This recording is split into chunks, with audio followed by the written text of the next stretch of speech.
বিষয়টা বুঝতে পারছেন? আপনার বয়স কত হয়েছে? এই যে আপনার বয়স কত হয়েছে? আপনার বয়স কত হয়েছে? আপনার কত বছর ধরে এই যে বিড়ি সিগারেট খান, বিড়ি খান কত বছর হয়েছে? 30 বছর বিড়ি খাচ্ছেন আপনি? 30 বছর। 30 বছর কতগুলো ওয়াজ শুনছেন?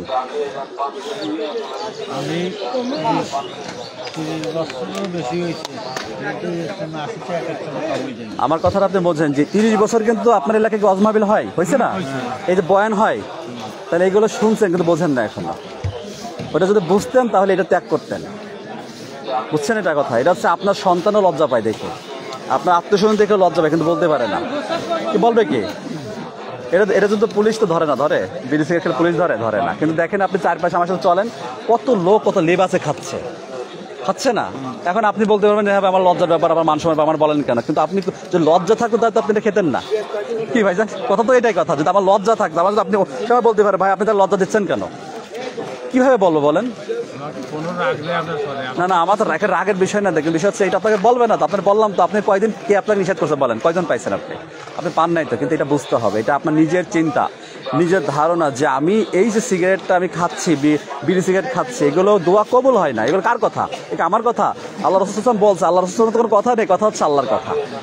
আসলে কি একজন মুসলমান হিসেবে এই যে আমাদের মুখে নবীর সুন্নাহ আছে, এটা কোনো দাড়ি না, সুন্নাহ।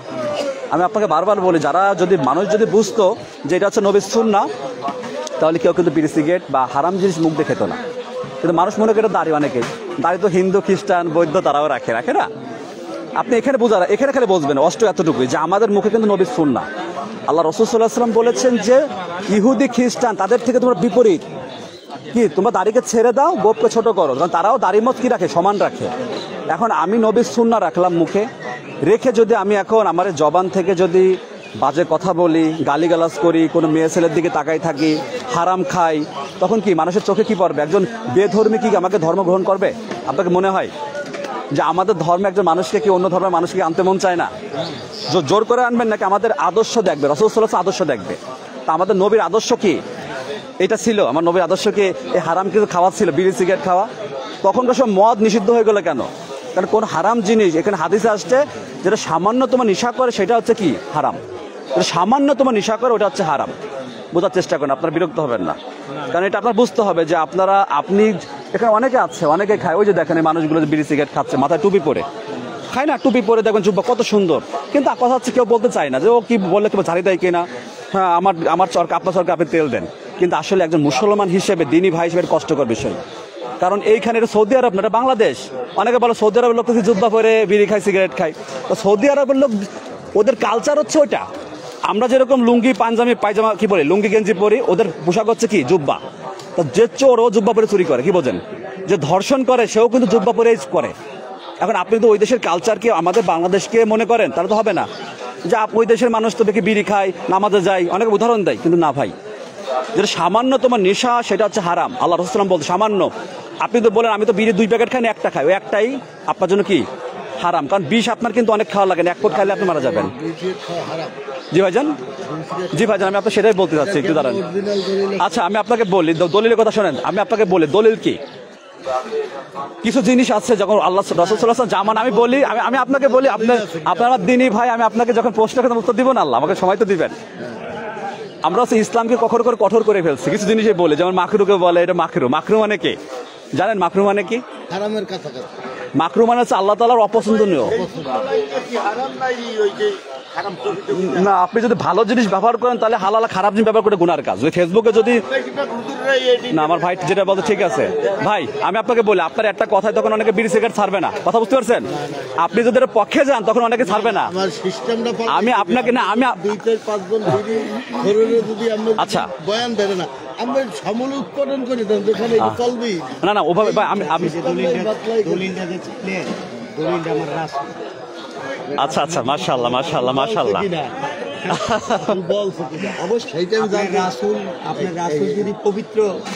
ভাই আমি আপনাকে বলি, আমি শেষ করে শোনেন ভাই, আমি আপনাকে একটা কথা বলি, আমি আপনাদের একটু আলোচনার ক্ষেত্রে আমি একটু পরিচয় দিই। আমি একজন পুলিশ সদস্য, আপনার এখানে ডিউটি করি। আমি খুলনা থেকে আসছি, খুলনা মেট্রো থেকে আসছি। আমি একজন পুলিশ সদস্য, হয়তো পরিচয় না দিলে আপনারা চিনবেন না, ঠিক আছে? এটাই বলি, কিন্তু আমি আপনাদের দিনী ভাই, পুলিশের চাকরি করি। এটা আমার কি, এটা আমার ইবাদত, দায়িত্ব। এর পাশাপাশি আমি দিনের কথা বলি। তা আমি আপনাকে এমন কোনো মন করা কথা বলবো না ধর্মের বিরুদ্ধে আপনি আমাকে কিয়ামতের মাঠে অপরাধী করবেন। এটা অনেক হিসাবে বিষয়, কারণ আমি একটা কথা দিনের বিষয়ে মন করা বানোয়াট কথা বলতে পারি না। কোনো বানোয়াট কথা বলার অধিকার আপনার দিনের বিষয় নেই। যেটা হারাম সারা পৃথিবীর জমিনে মানুষের সাধ্য সেটাকে হালাল করা, আর যেটা হালাল সারা পৃথিবীর জমিনে মানুষের সাধ্য সেটা হারাম করা। ইসলামে হারাম জিনিসটা কি? ইবাদতের পূর্বশর্ত হচ্ছে কি? হালাল রিজিক, হালাল উপার্জন। যদি আমি যদি এখন পুলিশ চাকরি করে যদি সুদ ঘুষ খাই, নামাজ পড়ে জুব্বা ভালো পড়ছি, ভালো একটা পাঞ্জাবি পরে ঘুরি, আপনার কাছে নিশ্চয় আমার পোশাকটা অনেকে চেনেন, হয়তো দেখে ভালো লাগে, মাশাআল্লাহ সালাম দিবেন। এখন তো দেখা যাচ্ছে ওই পোশাক হেঁটে সবাই সালাম দেয়, আল্লাহ এরকম পুলিশ। কিন্তু আমি দেখছি মানুষ কি দেখে সালাম দিচ্ছে। সালাম দিবেন আপনি অন্তরকে পরিষ্কার করার জন্য, যে আমি আগে সালাম দিব, আমি অহংকার মুক্ত, আমি সালামের উত্তর দিব। আমাদের আদর্শ রাসূল সাল্লাল্লাহু আলাইহি ওয়াসাল্লাম, আমাদের আদর্শ কোনো ব্যক্তি না, আমাদের আল্লাহ রাসূল যেটা বলছেন ওটাকে মানতে হবে ভাই। আমরা হলো গুনাহগার পাপী মানুষ, এখানে সবাই গুনাহগার পাপী মানুষ ভাই, আমরা কেউ ইমানদার না, কিন্তু আমাদের চেষ্টা করতে হবে। এই যে মুরব্বীরা বলছে ওনাদের কিন্তু বুঝতে পারছেন আমি ভুল করছি। এখন আপনি যে আমাকে বলেন যে দলিল কোথায়, আমি আপনাকে বলি, আমি বলি হ্যাঁ আচ্ছা আমি না আমি বুঝাই দিচ্ছি, আমি বলি ভাই, আচ্ছা শোন আমি আচ্ছা শোনেন, আমি আপনাকে বলি সিগারেটের বিষয়ে বিড়ি সিগারেটের বিষয়ে কোনো আপোষ নাই। কি আপনার কাছে নাকি পক্ষে আছেন? বিড়ি সিগারেটের পক্ষে আছেন কেউ?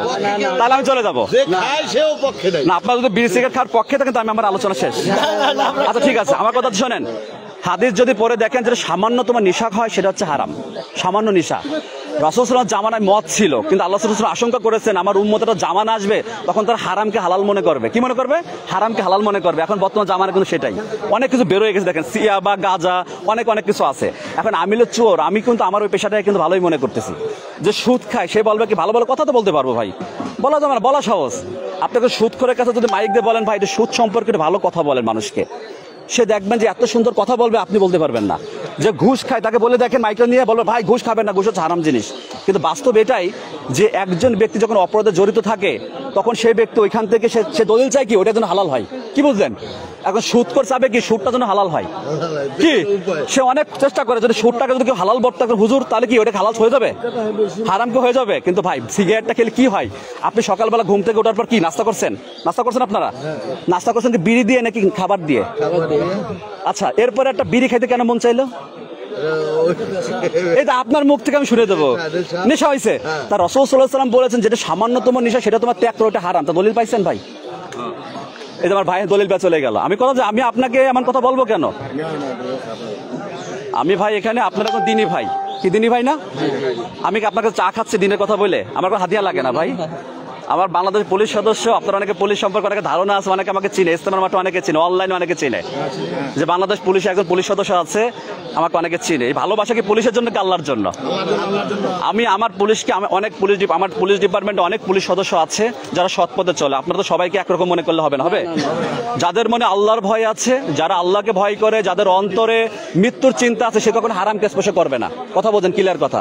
আপনি সারা জীবন ওয়াজ শুনবেন কিন্তু আপনার জীবন পরিবর্তন হবে না যদি আপনি দিন না বোঝেন। দিন হচ্ছে বুঝবেন, দিন হচ্ছে কি বুঝতে হবে না।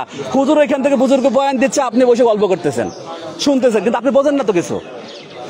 দিন হচ্ছে বুঝবেন ভাই। আমাদের সম্মানিত আলেমরা একটা এলাকায় মসজিদে থাকে, তারা অনেক কথা বলে না, কিন্তু আপনি সে বলতেছে আপনি শোনেন না। তার কাছে কিছু নেন, অর্জন করে নেন। একজন আলেম তো আছে, তার কাছে নিতে হবে। হুজুর আমার তো সালাত শুদ্ধ হয় না, হুজুর আমাকে একটু বোঝাই দেন হুজুর, জীবন তো পার হয়ে যাচ্ছে হুজুর, আমি তো এখনো সালাত। আপনার পেরেশানে থাকতে হবে, আপনার অন্তরে প্রশ্ন করতে হবে আমি কি হালাল রিজিক গ্রহণ করি, আমি কি সঠিক পথে চলি। অনেকে মুখে দাঁড়িয়ে আছে, মুখের ভাষা ভালো না, আছে না অনেকে গালিগালাজ করেন না। আমি এই যে বাসে আসছি আমাকে দেখে কিন্তু পুলিশ চেনে নাই, আমাকে হেলবা ধাক্কা দিয়ে বলে তাড়াতাড়ি নামেন তো। আমি বললাম ভাই জানা ঠিক আছে সমস্যা না, আমি 20 টাকা ভাড়া 10 টাকা, বললাম 10 টাকা। আমি বললাম ভাই আমি তো ডিউটি করি, ওখানে আমি যাবো পুলিশ। আপনি আমার কিসের পুলিশের পোশাক পরে? আমি বললাম যে আপনার আচরণ আমি কষ্ট পাইছি কিন্তু আপনাকে ক্ষমা করে দিলাম। কি বুঝলেন? এটা আমার নবীর সুন্নাহ আদর্শ। এখন আমি কি পুলিশে দাপট দেখালে কি সে আমাকে ভালো করে শিখতো? আমি কি শিখালাম তাকে যে আপনি আমাকে গালি দিবেন, আমি আপনার জন্য দোয়া করব? কি ভাইজান আমার কথা কি বিরক্ত হচ্ছেন? আমি এটা কথা, আমাকে আপনি গালি দেবেন, আমি আপনার দোয়া করব। তাহলে লাভ কি? আপনি করলেন আমি করলাম। এখন আপনি যখন আমাকে গালি দিলেন, আপনাকে যখন আমিও গালি দেবো, তখন কি হলো? আপনার আমার মধ্যে কোনো পার্থক্য আছে? ইসলাম হচ্ছে এটাই বস্তু, আদর্শ শিখতে হবে। আমাদের জীবনে ভাই পরিবর্তন হয়েছে। আমাদের 16 বছর পুলিশের চাকরি জীবন, আমার 5 বছরের পরিবর্তন। এই 5 বছর আমাকে বুঝতে হয়েছে ইসলাম কি জিনিস। ইসলাম হচ্ছে সহজ সরলটা পথ, সুন্দর জীবন, অনেক সুন্দর। দেখেন না যাদের নবীর সুন্নাহ আছে, সুন্দর না?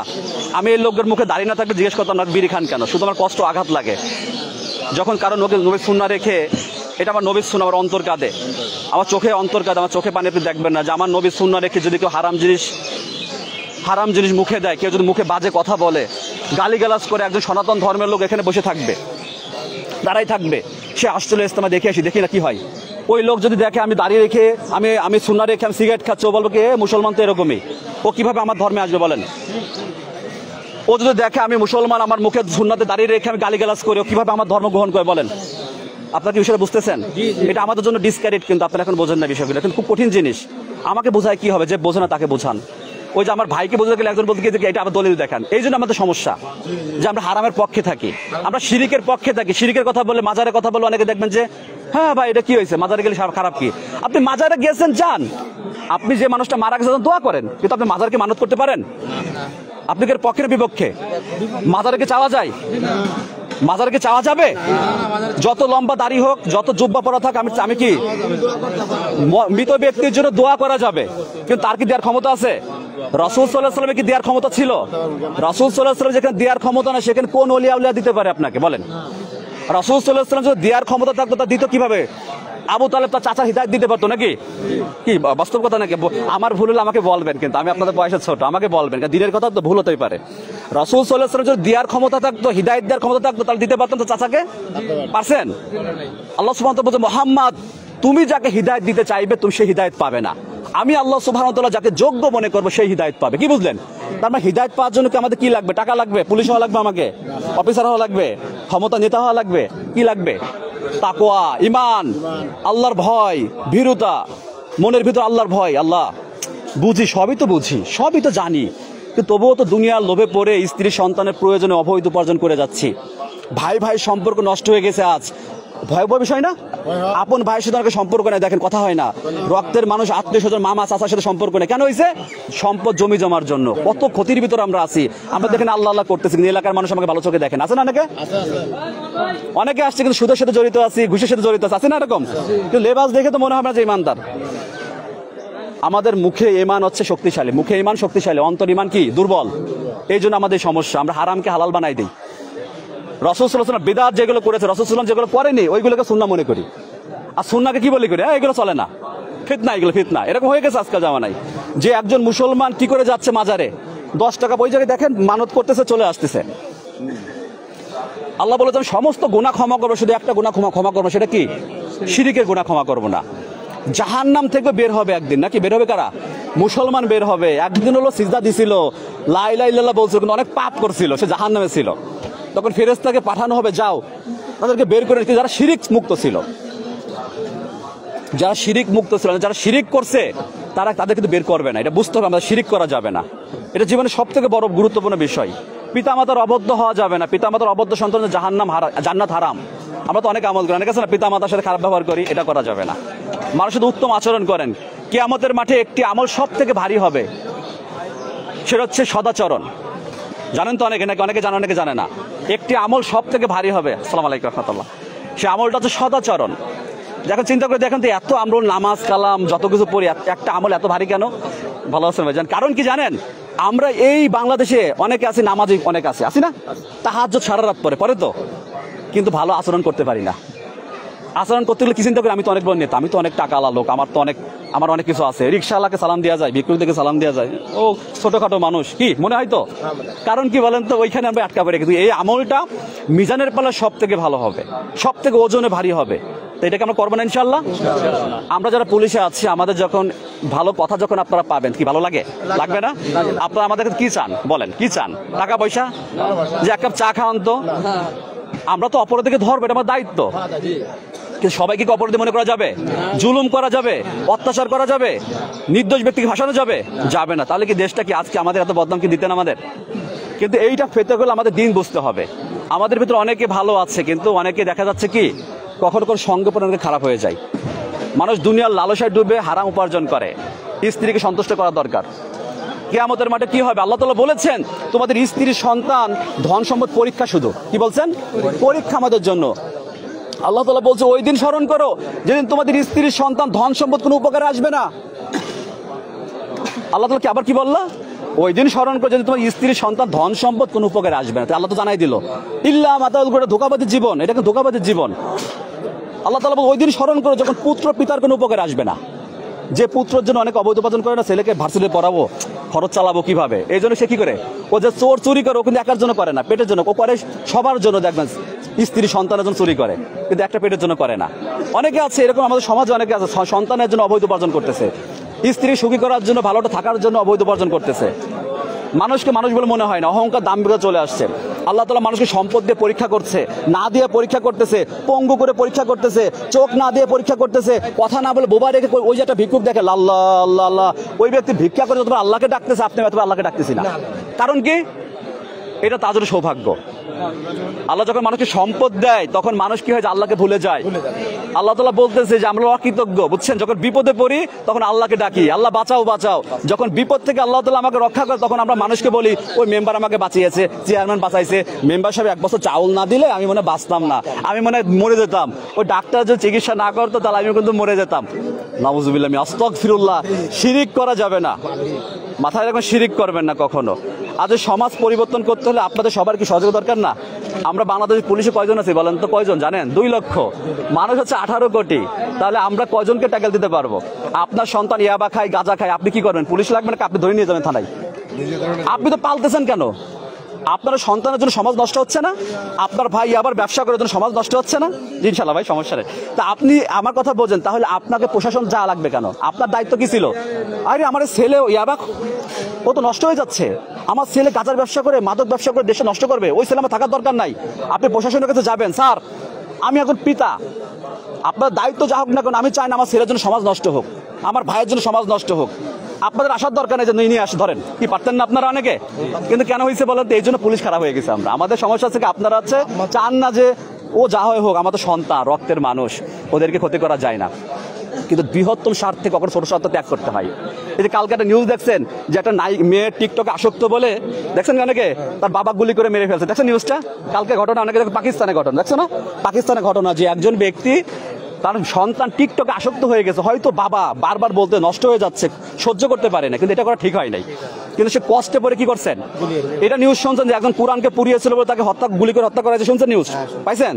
তবে আলহামদুলিল্লাহ, আলহামদুলিল্লাহ, আল্লাহ সুবহানাহু ওয়া তাআলা পবিত্র কালামকে সে কি করেছে? পুড়িয়েছে, আর আল্লাহ পৃথিবীতে তাকে দিয়েছে গুড়িয়ে। যা, এটা হচ্ছে বাস্তবতা, এটা হচ্ছে বাস্তবতা জিনিস ভাই। এই জন্য কথা হচ্ছে কি, সহজ জিনিস সবাই সবকিছু জানি বুঝি, আমাদের জীবনটা সংকীর্ণ চলে যাব। ইবলিস সব থেকে সফল আমাদের মৃত্যুর চিন্তা থেকে ভুলিয়ে রাখে। ইবলিস সফল কোথায় জানেন?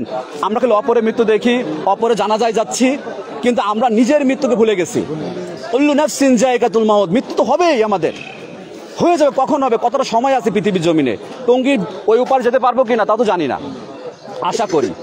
এই যে ঘর বাসা আমি বেরিয়েছি, আমি আসা টঙ্গী সরকারি এসে যে রিজিকের জন্য বেরিয়েছে, আল্লাহ খাবারের ব্যবস্থা করবে, খাবারের ব্যবস্থা করবে কি? আল্লাহ তাআলা করবে। আমি বেরিয়েছি, আল্লাহ বলে তুমি চেষ্টা করো। এখন আমি ওখানে বসে হাত পাতবো, আল্লাহ আমাকে খাবারের ব্যবস্থা করবে কি? আসবে খাবার? আল্লাহ বলে চেষ্টা করো। আল্লাহ সুবহানাহু ওয়া তাআলা বলেছে যে যাতে নিজের ভাগ্য পরিবর্তন করতে চায় না, আমি তার ভাগ্য পরিবর্তন করি না। এখন আপনি যদি সারা জীবন হিদায়াত না আছে, দুনিয়ার সম্পদ চাই, বলেন আমি তো হিদায়াত পাই নাই, হবে না? কারণ ও হিদায়াত জীবনও চাই নাই, চাইছে মুখে, কিন্তু অন্তর চাই নাই। আল্লাহ তাআলা এটা কোরআনুল কারিমে বলেছে যে দুনিয়ার সম্পদ যে চাবে আমি তাকে সেটাই দিব, কিন্তু জ্বলন্ত অগ্নি ছাড়া তার জন্য কিছুই নাই। কি বলছে আল্লাহ? অপশন দিয়ে দিয়েছে, আপনি তো দুনিয়ার সম্পদ চান, আপনি তো দুনিয়ার অনেক অতই সম্পদ, আল্লাহ সেটা দিবে, কিন্তু মৃত্যুর পরে জ্বলন্ত অগ্নি ছাড়া আপনার জন্য কিছুই না। আল্লাহ বলে দিয়েছে, আপনি কি চান, কোন দিক চান? ইমানদারের দুনিয়ার জীবনটা কি? জেলখানার জীবন। মুমিনের জন্য জেলখানা, আর বেঈমানদের জন্য কি মনে হয়? জান্নাত মনে হয়। এই দুনিয়া কি চান? দুনিয়া ত্যাগ করলে দুনিয়ার সুখ ত্যাগ করতে হবে। এই সুখটা কোন সুখ? ফজরের সময় কি শীতের মধ্যে ঘুম থেকে ওঠা যাচ্ছে না, উঠবেন কেন? ওই জান্নাত পাওয়ার জন্য কষ্টকে মানতে হবে। ওমা খালাকতুল জিন্না ওয়াল ইনসা ইল্লা লিয়াবুদুন। আল্লাহ বলছেন আমি মানুষ জিন সৃষ্টি করেছি আমার ইবাদত করার জন্য। আপনি আসছেন এই পৃথিবীতে, আপনার আসছেন আমি পুলিশ হওয়ার জন্য আসি নাই, আপনি চার দোকানে ইয়ে করার জন্য আসেন নাই। আল্লাহ পাঠিয়েছে আমাকে ইবাদত করার জন্য, তাকে সন্তুষ্ট করার জন্য। আমরা আসছি, আমরা মুসলমান আসছি আল্লাহকে সন্তুষ্ট করার জন্য। পৃথিবীতে অনেক ধর্ম, হাজার হাজার ধর্ম আছে, অনেক ধর্মে দেখবেন নানান দেবদেবীর পূজা করে, অনেকে চায় হাত পাতে, কিন্তু মাধ্যম আছে, আমাদের কোনো মাধ্যম লাগে না। আমরা মালিকের সাথে সরাসরি কথা বলি নাকি? ইনশাআল্লাহ। আমরা কষ্ট থাকলে বলে আলহামদুলিল্লাহ, যন্ত্রণা থাকলে বলে আলহামদুলিল্লাহ, বিপদে পড়বো আল্লাহকে চাইবো, আল্লাহ যদি আমাকে বাঁচিয়ে রাখতে চায় আমি থাকবো, আর আমার যদি বেঁচে থাকাটা কল্যাণকর হয় আমি থাকবো, আর মৃত্যু যদি আমার জন্য কল্যাণকর হয় আমাকে নিয়ে যাবেন আলহামদুলিল্লাহ। মৃত্যু হলে কি আলহামদুলিল্লাহ বলা যায় জানেন তো? অনেকে জানে না, ওকে আলহামদুলিল্লাহ বলতে কি হজরত বলে আরে আল্লাহ আলহামদুলিল্লাহ বললো কেন? মৃত্যু হলেও কিন্তু আলহামদুলিল্লাহ বলতে এটা হাদিস আসছে। কিন্তু আমাকে অনেকে দেখা যাচ্ছে অনেক পুলিশ সদস্য মারা গেলে আলহামদুলিল্লাহ বলে, এটা অনেক হাসাহাসি করে না। আলহামদুলিল্লাহ বলতে পারেন, তবে খারাপ উদ্দেশ্যে না, ফাইটার বা ব্যবসা একটু খারাপ উদ্দেশ্যে না, এটা মাথায় রাখবেন।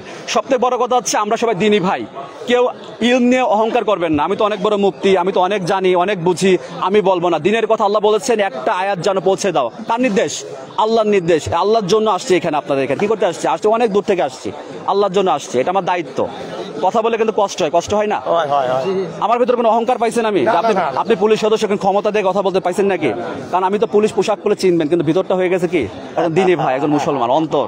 কারণ মৃত্যু আমার খুব নিকট, আমি জানি এটা সবার জন্য নিকটে, চলে যেতে হবে। আপনার মনে আঘাত দিয়ে, আপনার সাথে জুলুম অত্যাচার করে আমি কি শান্তি পাওয়ার কথা? আমার থাকুক অনেক সম্পদ, কি হবে? এই সম্পদ নিয়ে তো আমি নাজাত পাবো না। এটাই বুঝতে হবে। দুনিয়ার অনেক কিছু অনেকের আছে, অনেকে 200-500 বিঘা সম্পদ আছে, গর্ব দেয় না? চিনিস আমাকে পাহাড় দিয়ে ঠ্যাঙের পর ঠ্যাং দিয়ে বলে, চিনিস আমার তো অনেক কিছু আছে, অনেকে বলে না?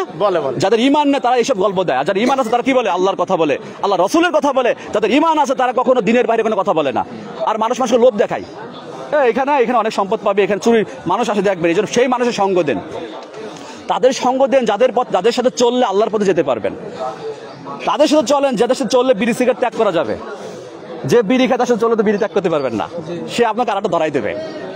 এটাই বাস্তব কথা, যে নিজেকে পরিবর্তন করতে হলে আলেমদের সাথে চলবেন, দিনের মানুষের সাথে চলবেন। তবে এই পথ এমন একটা পথ, এই কথা অনেকে বিরক্ত লাগে, ভালো লাগে না। গান মাজনা শুনতে ভালো লাগে, কিন্তু দিনের কথা যখন বলে দেখবেন যে ভাগ হয়ে যায়, অনেকে ভালো লাগে না, বেশি বোঝে বলে না, অনেকেই বলে, কিন্তু কত লোকের ভিতর থাকতে পারে বেশি বোঝে। আসলে কিন্তু এটা হচ্ছে আমাদের দায়িত্ব, কারণ কিয়ামতের মাঠে আমার তো একটা হিসাব হবে, আমাকে তো চাইতে হবে জান্নাত। একটা লাভ আছে না, স্বার্থ আছে না, একটা স্বার্থ তো একটা আছে। এই স্বার্থ হচ্ছে এটা, স্বার্থ না থাকলে কথাগুলো বলতাম না, ভালোবেসে বলতাম। সে খুলনা থেকে আসছি, ডিউটির জন্য আসছি, খুলনা থেকে আসছে, আপনার দেখেন অনেকে আছেন, তা আসছে কিসের জন্য? এই কথাগুলো বললে আপনি আমাকে ভালোবাসবেন, আমি জানি। আমার ক্ষমতা দাপট দেখায়, পুলিশের ক্ষমতা দেখালে আপনি আমাকে ভালোবাসবেন নাকি? ভালোবাসবেন না। কিন্তু এইগুলো আল্লাহর কথা যে বলে তাকে মানুষ ভালোবাসে, যার সুন্দর মন আছে। আর যার হিংসা অহংকার আছে, দাঁড়িয়ে লোক অনেকে চুলকায়, জানেন? এই দাঁড়িয়ে টুপের এতদিন দেখছেন অনেককে, এই দাঁড়িয়ে টুপের লোক দেখেন চুলকায়, ভালো লাগে না। কিন্তু আপনাকে অপমান করার চিন্তা করেন, ইমান নাই তো। দেখ পৃথিবীর জমিন আলেমের থেকে সম্মানীয় কেউ আছে নাকি? কেন? ঢাকা শহরে যার সব থেকে বড় বাড়ি সে না? সেও না। আলেমের তো বেতন 5,000 টাকা মসজিদে, সে হবে কিভাবে? কি তাই মনে হয়? অনেক দামি জিনিস। আপনার এলাকায় যারা মসজিদে খেদমত করে কখনো ছোট চোখে দেখবেন না। একজন ইমাম হচ্ছে নেতা, ইমাম হচ্ছে কি নেতা, যে হক কথা বলে শুনবেন। সভাপতি সাহেব হয়ে বলবেন কি এই কথা বলবেন, এটা বলা যাবে না। কোরআনে যদি ওটা থাকে বলবে না, বাইরের কথা তাকে বলতে দিবেন। অনেকে আছে কিন্তু সভাপতি দেখা যাচ্ছে সুদ জড়িত আছে, কিন্তু বলে এই ওয়াজ করবেন না, বলবেন না, আছেন অনেকে, এগুলো করবেন না। ইমামকে সম্মান করবেন, ভালোবাসবেন, অন্তর থেকে ভালোবাসবেন। যে এই ব্যক্তিটা আমাদের দলের নেতা, ইসলামের নেতা থাকবেন, ইসলামের নেতা। এই জন্য আমি সবার কাছে অনুরোধ করবো, আপনার এলাকায় যারা আছে সমস্ত আলেমকে ভালোবাসবেন। আমরা হচ্ছে দল আমাদের একটাই, কি আমাদের আল্লাহকে একজন, আমাদের নবীকে একজন, তো আমাদের দলে দল বিভক্ত আর কিছু নাই। আমরা এক থাকবো ইনশাআল্লাহ, এক থাকবো না, আমরা কখনো আলাদা হব না। আমরা যদি জিহাদে যেতে হয় শহীদ হবো কি একসাথে, নাকি ভাগে পলায় চলে যাবো? এখন তো জিহাদের কথা বলা যাবে, আবার বিপদে পড়লে সবাই ভাগে চলে যাবে নাকি? এক থাকবো ইনশাআল্লাহ। তাহলে আল্লাহ তাআলা আমাদের রহমত দান করবেন। করোনা মহামারীকে ভুলে গেছি নিশ্চয়, অনেকে ভুলে গেছি না? অনেকে ভুলে গেছি। করোনার সময় আমরা ডিউটি করছি, দেখছি যে মানুষের কি জীবন ছিল। অনেকে দোকান খুলছে, আমাকে দেখছে, দোকান আমাদের আটকে, আবার চলে গেছে। দেখি আমরা না দেখার ভান করি, কারণ কি বলেন তো, সে তো রিজিক খাবে কি? অনেক দেখছি মানুষ মারা গেছে, স্ত্রী সন্তান টাচ করতেছে না, পুলিশ আমরা টাচ করছি, আমরা নিয়ে গেছি। আপনারা কি অস্বীকার করতে পারবেন? আমরা ভালো কাজ করছি, কিন্তু আমাদের কিছু কিছু সদস্যের জন্য আমাদের ভালো কাজগুলো কি হয়, বিলুপ্ত হয়ে যায়। এই দেশের মিডিয়া আমাদের ভালো কাজগুলো দেখাতে চায় না, কোথাও সত্য বাস্তব হয়ে গেছে, একটু খারাপ কিছু দেখে খালি ফ্ল্যাশ করে। কিন্তু আমরা যে কত ভালো কাজ করি, কত কাজ আছে, এগুলো আপনারা জানবেন কি? যাক, সমস্ত ভালো কাজ আল্লাহর জন্য। আপনারা যারা আমার কথাগুলো শুনতেছে এতক্ষণ ধরে কষ্ট করে, আল্লাহর জন্য ভালোবাসা, আমার এটাই কথা। শুধু শুনলেন কিন্তু আমল করলেন না, তাহলে কিন্তু ব্যর্থ। যে কথাগুলো সঠিক মনে হবে গ্রহণ করেন, ভুলটা ডাস্টবিনে ছুড়ে দিবেন। আর ভুল হলে আমাকে বলতে পারেন যে আপনার কোনো কথা ভুল আছে কারো? আবার পুলিশ বলে ভয় পাচ্ছেন নাকি? আবার যদি কোনো ত্রুটি থেকে আমাকে দিনী ভাই আমাকে বলবেন, আমি ক্ষমা চাইবো। আমি এখানে শুধু পরিচয় দিতাম না পুলিশের পরিচয় না দিলে আমাকে হয়তো কথা বলতে ঝামেলা করতেন অনেকে। আমি দিনের সাথে কথার পরিচয় দিলাম, কারণ এদেশের মানুষ একটু পুলিশকে একটু ভয়ও করে, আল্লাহকে ভয় করে না। কি আপনি অস্বীকার করবেন না, কিন্তু বাস্তব কথা। ইমানদার তো আল্লাহকে ভয় করার কথা। ইমানদার চোর, পুলিশ, ডাকাত, সন্ত্রাসী ভয় পায় পুলিশকে নাকি? কিন্তু নিরাপরাধ ব্যক্তি কি পুলিশকে ভয় করবে? আমি তো এই পোশাক পরে পুলিশে বসে ইমামতি করি, কখন এই যে এখানে পড়লাম, তা কি হয়েছে? আলহামদুলিল্লাহ, এটা আমার রিজিকের ব্যবস্থা করছে আল্লাহ তাআলা। আপনাকে সেবা করতেছি, এটা আমার ইবাদত না? সারা রাত ডিউটি করে ইবাদত হয় না? কিন্তু হালাল রিজিক উপার্জন করতে হবে, হালাল রিজিক। এখন সারা রাত কষ্ট করলাম, এখন আপনার কাছে কিছু নিলাম, খেলাম, হবে? তাহলে ওটা আমি মার্ক পাবো না। এটা আমরা সবার শিক্ষা, এটা শুধু আমার পুলিশ বলে কথা না। প্রত্যেকটা মানুষের যার যার স্থান থেকে বেসরকারি চাকরি করেন, কেউ দিচ্ছে, এমন বলে না রমজান মাস তো রোজা আছি, ঘরে রেখে যান, ইফতারি করার পর ধরবো, এমন ইমানের দরকার নাই। অনেক আছে না, সারাদিন রোজা আছে, সিগারেট ইফতারের পর খাবো, এরকম হবে না। এরকম ধোঁকা মানুষকে দিবেন না। মানুষকে দিলেন কি আল্লাহকে ধোঁকা দিবে, আল্লাহ তো আপনি নিজে ক্ষতিগ্রস্ত হবেন। এই রমাদান মাস আসছে, রমাদান মাস কিন্তু আমাদের জীবনের জন্য কি উত্তম একটা মাস। আল্লাহ রাসূল সাল্লাল্লাহু আলাইহি ওয়াসাল্লাম বলেছে যে রমাদান পেলো কিন্তু নিজের জীবন পরিবর্তন করতে পারলো না, এর থেকে কি কপাল পোড়া কেউ আছে? যে রমাদান পেলো, শুধু রমাদান মাসে এক মাসে কি দাঁড়িয়ে রাখবো, এক মাসে কি করবো, আল্লাহ আল্লাহ করবো, এরকম কেউ করবেন না। জীবন পরিবর্তন করেন, যে এই রমাদান জীবনে শেষ হতে পারে, রমাদান নাও অনেকে নাও পেতে পারি। এটা মনে করে রমাদান মাসে দান সদকা, অনেকে আছে ঋণ আছেন, অনেকে ঋণ আছেন না? আল্লাহ রাসূল সাল্লাল্লাহু আলাইহি ওয়াসাল্লাম যারা ঋণ ছিলেন তখন তাদের জানাজা যায় নাই, কি জানেন তো? ঋণ এত ভয়াবহ জিনিস, ঋণ করবেন না। লাখ টাকা দান করার থেকে 1 টাকা ঋণ শোধ করা কি দামি জিনিস। ঋণ শোধ করবেন, অনেকে আছে না দোকানে 1 টাকা পাবে, 1 টাকা শোধ করে দেবেন। কারোর সাথে রাগ অভিমান আছে, ঘৃণা আছে, ক্ষমা চান ভাই আল্লাহর জন্য। আমাকে অনেকে গালি দেয়, আমি তো অনলাইনে আলোচনা করি, এত গালি দেয়, আমি ভালোবাসা লাভ পাঠাই কি রে ভাই, এতদিন ধরে গালি দিলাম, আপনি একটু লাভ পাঠালে এতদিন ধরে। ভাই আমি জানি একদিন আমার ভালোবাসার কাছে আপনার ঘৃণা হেরে যাবে, আমার এই ভালোবাসার কাছে আপনার ঘৃণা হেরে যাবে। আমার নবী সাল্লাল্লাহু আলাইহি ওয়াসাল্লাম এমন শিক্ষা দিয়ে গিয়েছেন, তাকে ইহুদিরা একসময় কি তারা ধর্ম গ্রহণ না করলে তারা কিন্তু জানতো, পণ্ডিতরা জানতো না, পাদ্রীরা যারা ছিল খ্রিস্টানরা, যে মুহাম্মদ সাল্লাল্লাহু আলাইহি ওয়াসাল্লাম আসবে, তারা তাদের গোত্র থেকে চেয়েছিল যে নবী আসুক, তারা চাইছিল না? আপনারা জানেন তো ইতিহাস। তা যা কথা হচ্ছে সবাই জানেন, সবার প্রতি দোয়া চাই, আমার পরিবার, আমার পুলিশ সদস্যদের দোয়া চাই, আপনারা দোয়া করবেন। আর দিনের কথা যেই বলুক আপনারা শুনবেন, একটা চাওয়া থাকলো, কষ্ট নিবেন না। এটা অনেক বড় ফজিলতের বিষয়, জীবন পরিবর্তন হবে। কারণ আমরা ফেরেশতা, আমরা মানুষ, আমরা ভুল করি বলে আমরা মানুষ। জীবনে শিরিক করবেন না, বিদআত করবেন না। যদি জান্নাতে যেতে চান বিদআত করবেন না। রাসূল সাল্লাল্লাহু আলাইহি ওয়াসাল্লাম যেটা দিয়েছেন তার বাইরে যাবেন না। সে যতই মিষ্টি হোক, যতই বেশি হোক, করবেন না। বিদআত করা যাবে? বিদআত কিন্তু ভয়াবহ, অনেকে আমার সমাজে জানি না। অনেকে বিদআত কি হয়, এটা করলে কি হয়, নামাজ হয় না। আল্লাহ রাসূল সাল্লাল্লাহু আলাইহি ওয়াসাল্লাম বেশি ইমানদার কেউ আছেন নাকি এখানে? সাহাবাত থেকে আছেন নাকি কোনো বুজুর্গ? তাহলে তারা যেটা করছে তাদের থেকে বেশি করা যাবে? কম করেন, সমস্যা নাই। অল্প আমলে নাজাত পাবেন ইনশাআল্লাহ। বিদআত করবেন না। অনেকে তাবিজ কবজ ঝোলান না, অনেকে আছেন না, তাবিজের বিশ্বাস হলে শিরিক হয়ে যাবে। তাবিজ ঝোলালে কি হবে, যে তাবিজ আমাকে সন্তান দিবে, তাবিজ আমাকে ভালো রাখবে, এগুলো করবেন না, শিরিক। চাইবেন আল্লাহর কাছে যত যন্ত্রণা হোক। এখন জানলাম যে ব্লাড ক্যান্সার হয়েছে, কি হয়েছে? Blood cancer. আলহামদুলিল্লাহ, আলহামদুলিল্লাহ আমার ব্লাড ক্যান্সার, আমি আলহামদুলিল্লাহ, তুমি আমাকে যেমন রাখবে আলহামদুলিল্লাহ। কি এটা হচ্ছে ইমানদারের কথা। আপনার ওই কথা চিকিৎসা হবে ওই ক্যান্সারের। আর আপনি কি করবেন, ইমান আমল ছেড়ে দিয়ে ডাক্তারকে দৌড়বেন, আপনাদের সাহায্য হবে, অনেক টাকা কালেকশন হবে, লাখ লাখ টাকা, কিন্তু আপনি বাঁচবেন না। কথা বল ক্লিয়ার, বুঝছেন? চিকিৎসা হচ্ছে কি আল্লাহর জন্য। আল্লাহ আলহামদুলিল্লাহ। এই শিক্ষা কে দিয়েছেন? নবী আইয়ুব আলাইহিস সালাম দিয়েছেন না? সম্পদ কে নিয়েছেন? আলহামদুলিল্লাহ। সন্তান কে নিয়েছেন? আলহামদুলিল্লাহ। রোগ ব্যাধি হয়েছে 18 বছর, পছন্দ কি? আলহামদুলিল্লাহ। কি আমাদের শিক্ষা না? নবী ইউসুফ আলাইহিস শিক্ষা কি? যৌবন বয়সের অধিকারী নবী ইউসুফ আলাইহিস সালাম, যার সৌন্দর্য ছিল পৃথিবীর অর্ধেক সৌন্দর্য, সুবহানাল্লাহ। মিশরের সুন্দরী নারীরা তাকে দেখে পাগল হয়ে গেছে। নবী ইউসুফ আলাইহিস সালাম আল্লাহর ভয়ে নিচে চোখের তার দৃষ্টির দিকে, সুবহানাল্লাহ। জুলাইখার মতো নারী দরজার ভিতরে আটকে তার সাথে খারাপ সম্পর্ক করতে চেয়েছিল। নবী আপনি আমি কি করতাম? একজন নবী সাল্লাল্লাহু আলাইহি ওয়াসাল্লামের ঈমান কি মজবুত দেখেন। নবী ইউসুফ আলাইহিস সালাম আল্লাহর ভয়ে আল্লাহকে সাহায্য চেয়েছিল, সে দরজা খুলে গেল কিভাবে? নবী ইব্রাহিম আলাইহিস সালামকে আগুনে পোড়াতে গিয়েছিল নমরুদ, সে আগুন কিভাবে ঠান্ডা হয়ে গেল কিভাবে? আল্লাহর রহমত থেকে কেউ বঞ্চিত হব না। আল্লাহর প্রতি বিশ্বাস রাখেন। এই জমিনে কোনো মানুষের প্রতি বিশ্বাস রাখবেন না। কোনো মানুষ দিতে পারে না, কোনো মানুষ আমাকে ভালো রাখতে পারে না। ডাক্তার নিজেও মারা যায় রোগের জন্য। আপনি কার কাছে যাবেন? পৃথিবীর জন্য প্রত্যেক মানুষ আমরা চলে যাব। এটা আমাদের ইমানকে ধরে রাখতে হবে। এখন ভাবতে পারি সারা জীবন নামাজ পড়ে আমার ইমান ঠিক আছে না? আবার অনেকে বলে আবার দান সৎকার করে নামাজ না পড়লে ইমান ঠিক আছে, অনেকে বলে না যে নামাজ আদায় করে না সে মুসলমান না। মনে রাখেন, কি বলেন? মুসলমান না। যে নামাজ আদায় করে না সে কি?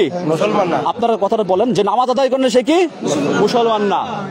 এটা আল্লাহর কথা, আমার কথা না। আবার খারাপ লাগতে পারে। ইমান আনার পরে প্রথম কাজ হচ্ছে সালাত আদায় করা। কয় ওয়াক্ত? 4 ওয়াক্ত না 3 ওয়াক্ত? 5 ওয়াক্ত নামাজ। যদি পরিপূর্ণ মুসলিম হতে চান 5 ওয়াক্ত সালাত আদায় করতে হবে। মসজিদ বন্ধ, তার মানে নামাজ আর পড়া লাগবে না। কি করবেন?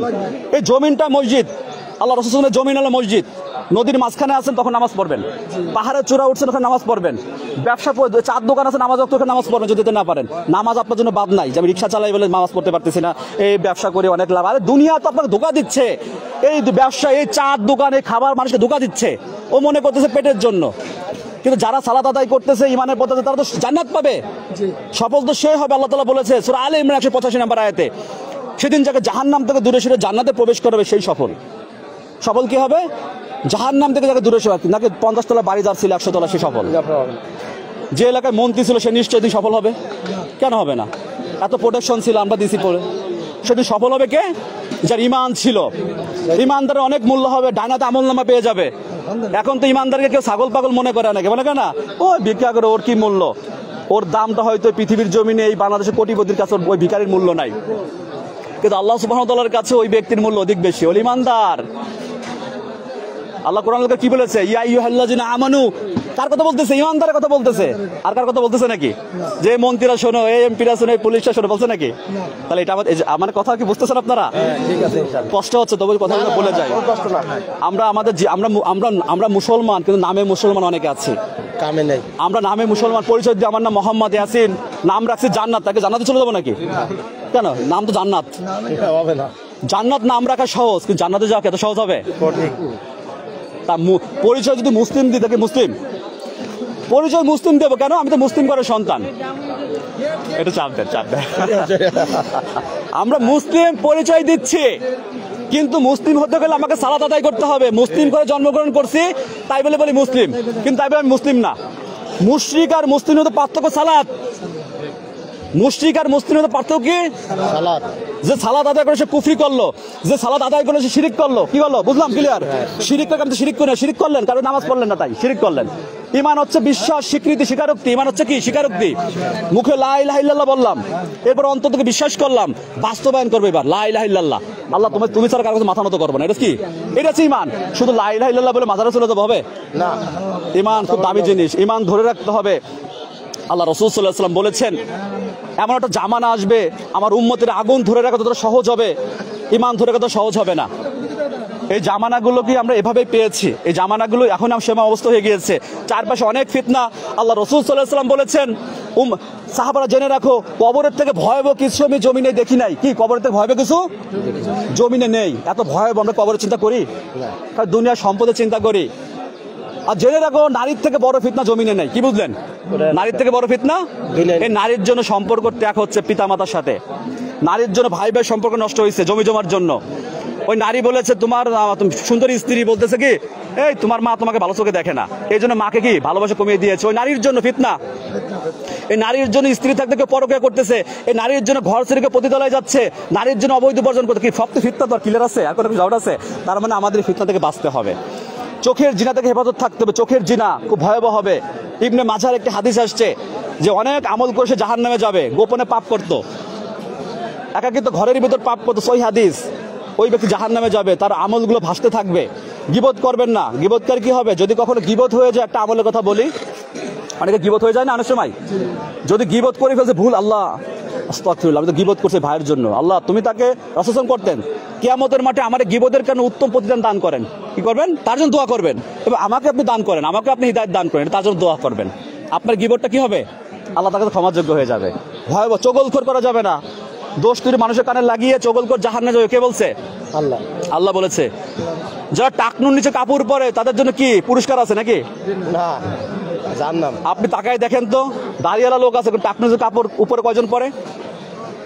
আপনি দাড়ি না রাখলে জাহান্নামে যাবেন, কোথাও লেখা আছে?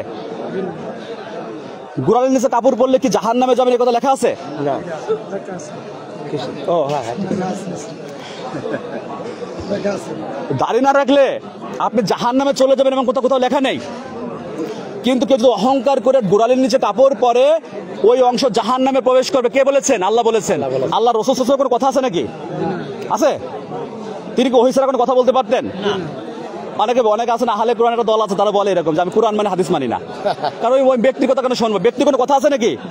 আল্লাহ সুবহানাহু ওয়া তাআলা জানিয়েছেন, ওহীর মাধ্যমে জিবরাইল আলাইহিস সালাম পৌঁছে দিয়েছেন, এই নবী আপনি পড়েন। আমি তো পড়তে জানি না, আমি তো পড়তে জানি না। আল্লাহ তাআলা যাকে চান তাকে সব জ্ঞান দিতে পারেন। সুবহানাল্লাহ। কেউ গোড়ালির নিচে কাপড় পরবেন না। গোড়ালির নিচে যে কাপড় পরবে অংশ জাহান্নামে যাবে। আল্লাহ সুবহানাহু ওয়া তাআলা কিয়ামতের মাঠে 3 শ্রেণীর মানুষের সাথে কথা বলবেন না। এক, যে খুঁটা দেয়, কোনো কিছু দিয়ে খুঁটা দান করেন। 2, যে মিথ্যা কসম করে মাল বিক্রি করেন, ব্যবসায় আছে কসম করে মিথ্যা মাল, যে গোড়ালির নিচে কাপড় পরে। আল্লাহ তাআলা কিয়ামতের মাঠে তাকে শুদ্ধ করবেন না, পবিত্র করবেন না, ফিরে তাকাবেন না। এতে ভয় কিছু আছে নাকি আর? ইনশাআল্লাহ আমরা টাকনুর উপর কাপড় পরবো। সালামের প্রতিযোগিতা করবেন সবাই, সবসময় সালাম প্রতিযোগিতা করবেন। এটা তো ঢাকা থাকে, আপনি শখই খাবেন। অনেক কিছু আছে আমাদের জীবনে, আমরা অনেকে জানি না। আমাদের জীবনে অনেক কিছু আছে আমরা জানি না, দিন শিক্ষা অর্জন করি নাই। শুধু ইমাম সাহেব করলে হয়ে যাবে না, সবাইকে করতে হবে। এখন চেষ্টা করেন যার যার জায়গা থেকে, যারা কুরআনুল কারীম তেলাওয়াত করতে জানেন না। কোরআনে একমাত্র আমাদের জন্য কি উত্তম শিক্ষা, একমাত্র আমাদের জন্য উত্তম শিক্ষা কোথায়? কুরআনুল কারীম থেকে নিব। উত্তম আদর্শ রাসূল সাল্লাল্লাহু আলাইহি ওয়াসাল্লাম আদর্শ। উত্তম আদর্শ কি? রাসূল সাল্লাল্লাহু আলাইহি ওয়াসাল্লাম যা দিয়েছেন তাই গ্রহণ করব, আর যেটা নিষেধ করেছেন ওটা ত্যাগ করব। আল্লাহ তাআলা আমাদের যে নির্দেশ করেছে সেটাই মানব, যেটা নিষেধ করেছে ওটা কি বর্জন করব। এটা হচ্ছে মুমিনের কাজ, এটা হচ্ছে আমাদের মুমিনের কাজ। অনেকে আছেন, সিগারেট নিয়ে আলোচনা শুরু হচ্ছিল, অনেকে সিগারেট খাওয়া অনেক আছে, যারা সিগারেট খান আমি আলোচনা করতে চাচ্ছি না। আপনার সিগারেট যদি কেউ গোপনে খান এটা লজ্জার বিষয়। আল্লাহর জন্য ত্যাগ করবেন। কার জন্য? যদি কেউ হারাম উপার্জনে সম্পৃক্ত থাকেন, আল্লাহর জন্য ত্যাগ করবেন, জমিনে মানুষের জন্য না। আজ থেকে তওবা করবেন যে আল্লাহ আর জীবনে বেশি দিন আমি নেই, আমাকে আমার আমল নিয়ে যেতে হবে। যদি কারো মনে অহংকার থাকে, এতদিন দেখে শুধু ভাবতো আমি জুব্বা পড়ছি, আমি শুধু সালাম নিব, কি আমি শুধু সালাম, আমি তো মসজিদ ইমাম সাহেব, আমি শুধু সালাম নিতেই পারবো, আমি তো নেবই। না না না, আপনি সালামের প্রতিযোগিতা করেন যে আমার মুসল্লিকে আমি সালাম দিব, আমার মুসল্লির সাথে উত্তম আচরণ করবো। সবাই করে, অনেকে আছে আলহামদুলিল্লাহ, কিন্তু অনেকে আবার এরকম আছে সবাই সবাইকে সালাম দিব। রাসূল সাল্লাল্লাহু ছোটদের সালাম দিতেন না? তাহলে আমরা ছোটদেরকে সালাম দিব, ওরা শিক্ষা নেবে আমাদের কাছ থেকে। হারাম থেকে দূরে সরে থাকতে হবে, শিরিক করা যাবে না, বিদআত করা যাবে না। মানুষ শুধু উত্তম আচরণ করেন, তবে ইনশাআল্লাহ নাজাত পেয়ে যাবে। ইনশাআল্লাহ ইনশাআল্লাহ ইনশাআল্লাহ নাজাত পেয়ে যাবে। যেটা বলছি ইনশাআল্লাহ আপনাদের মনে থাকে। আল্লাহর জন্য, আল্লাহ তাআলার জন্য, আমাদের দ্বীনের জন্য কবুল করেন। আল্লাহ তাআলার জন্য আমাদের দুনিয়ার ফিতনা থেকে আমাদের হেফাজত করেন। আল্লাহ তাআলার জন্য আমাদেরকে দলে দলে বিভক্ত থেকে হেফাজত করেন। আমরা এক থাকবো ইনশাআল্লাহ। আমরা শিরিক করব না, আমাদের মৃত্যু হওয়া পর্যন্ত আমরা শিরিক করব না। আল্লাহ ছাড়া কারো কাছে মাথা নত করব না। আমরা বিদআত করব না। রাসূল সাল্লাল্লাহু আলাইহি ওয়াসাল্লাম যা দিয়েছেন তার বাহিরে আমরা যাব না ইনশাআল্লাহ। আসসালামু আলাইকুম ওয়া রাহমাতুল্লাহি ওয়া বারাকাতুহু।